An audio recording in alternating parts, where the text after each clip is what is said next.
Madame Bertrand was introduced on May 1st at 11 o'clock. The Emperor asked her to take a seat at the head of his bed and spoke to her of the illness from which she had just recovered.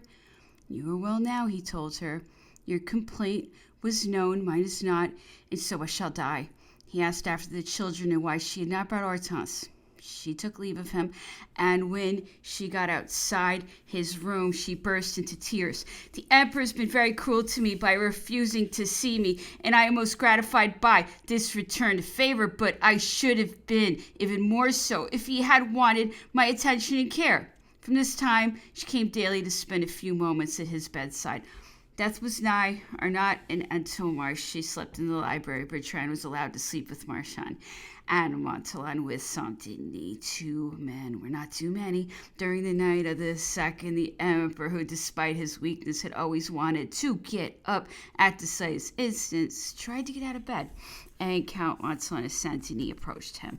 Standing for a moment, his legs collapsed under the weight of his body, and he fell to the floor before either of them could hold him. He was put back to bed and was so weak that it was thought his last moment had come, so Antommarchi and Arnott tried to revive him.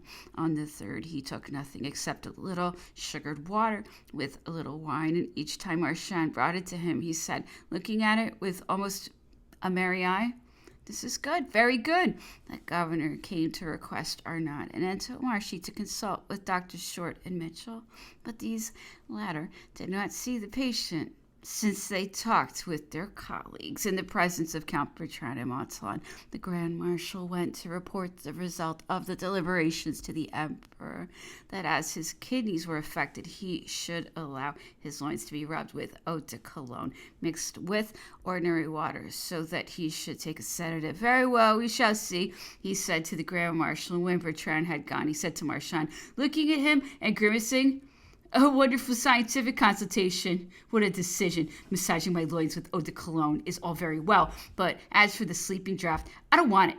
Novaris, who had been dangerously ill with a liver complaint and had been confined to his bed for a month, struggled into his master's room, and the Emperor remarked to him, "You're much altered, my boy.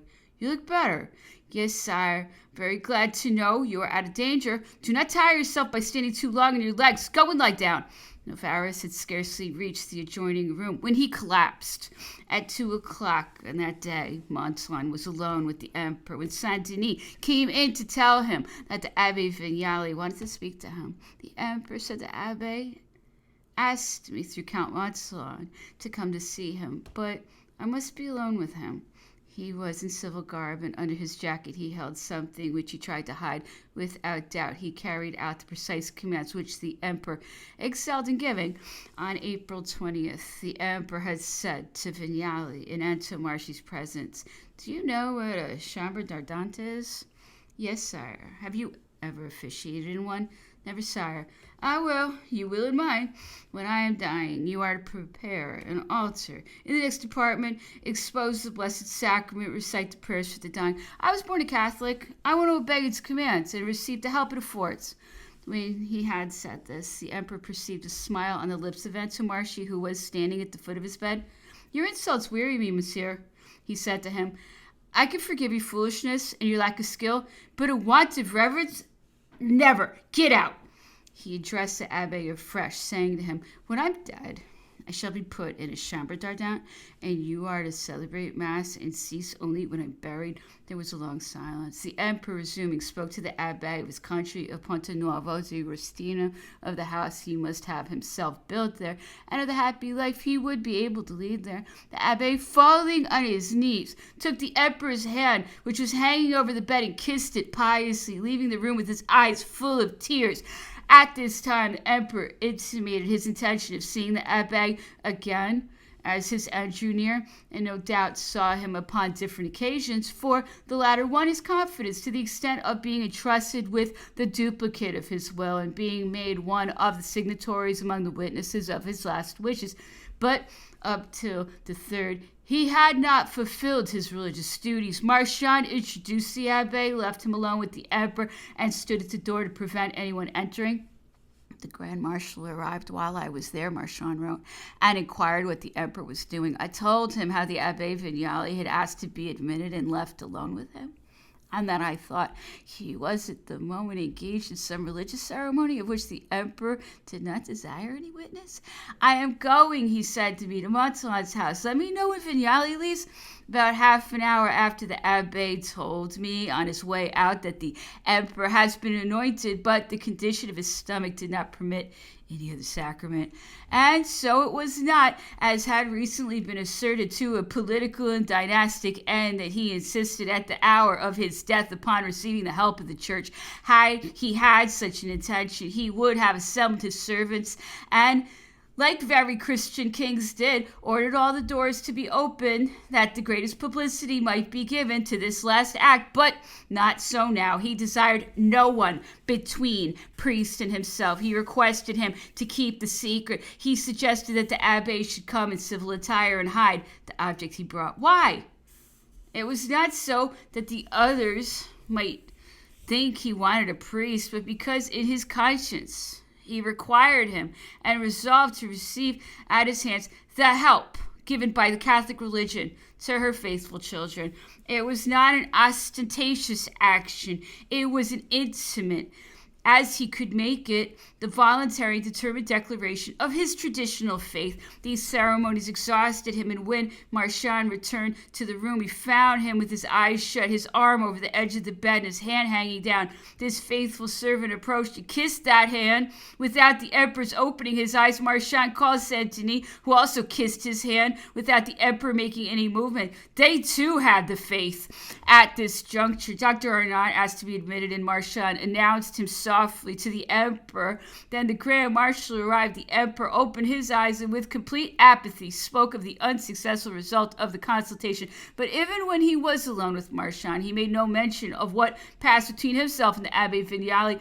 He was told not that the doctors had decided to administer calomel to him, as his repugnance to all medicines was well known, so it was thought best to tell him as little as possible and to conceal it as well as they could. Marchand hesitated, not wishing to deceive his master, and only lent himself to the deception by General Bertrand's remark, "This is the last resource. The emperor is dying. We must not be blamed for not doing all that was humanly possible to save him." Stirring the powder in the sweetened water, Marchand handed the glass to the emperor, who swallowed it with difficulty and tried to spit out the mouthful he had taken. And turning to Marchand, he said to him in a reproachful, if kindly tone, "You are deceiving me too?" Marchand, thrown into confusion, had scarcely recovered his composure when, half an hour later, the emperor asked once more for a drink and confidently took a little sugared water, saying, "This is good, very good." None of the servants went to bed on the night of the 3rd or the 4th. On the 4th, he could only take a little sweetened water mixed with wine or orange flower water, and could not often keep this down. A hiccup developed, which lasted to the evening, but he could still raise himself up a little and went on to march. He tried to stop him. He pushed him away, seeming to resent the force used against him, but he spoke no more. Towards 10 o'clock, he vomited a black matter.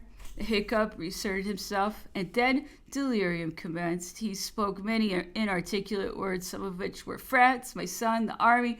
These were the last words he spoke. This condition lasted until 4 o'clock the next morning and was followed by complete tranquility with fixed eyes, open mouth, and weak pulse. At 6 o'clock, the shutters were opened and Madame Bertrand was warned and arrived at 7 o'clock to sit beside his bed. At 8 o'clock, all the Frenchmen, not of the indoor staff, were summoned. Piron, Courceau, Archambault, Chandelier, and they all arrived. It was necessary that they should see how their master died, and they arranged themselves around his bed with Novaris in their midst. They stood with their eyes fixed upon his noble head, silent and sorrowful, until death had made its conquest. At 10 minutes to 6 resounded the cannon shot for the retreat. The sun went down. The emperor was dead. The first to approach the bed was the grand marshal, who on bended knee kissed the hand of his master, and after him came all the members of his suite and servants in order of seniority, the ladies, the Bertrand children, whose mother had had them fetched, the daughter Saint-Denis, barely 1 year old.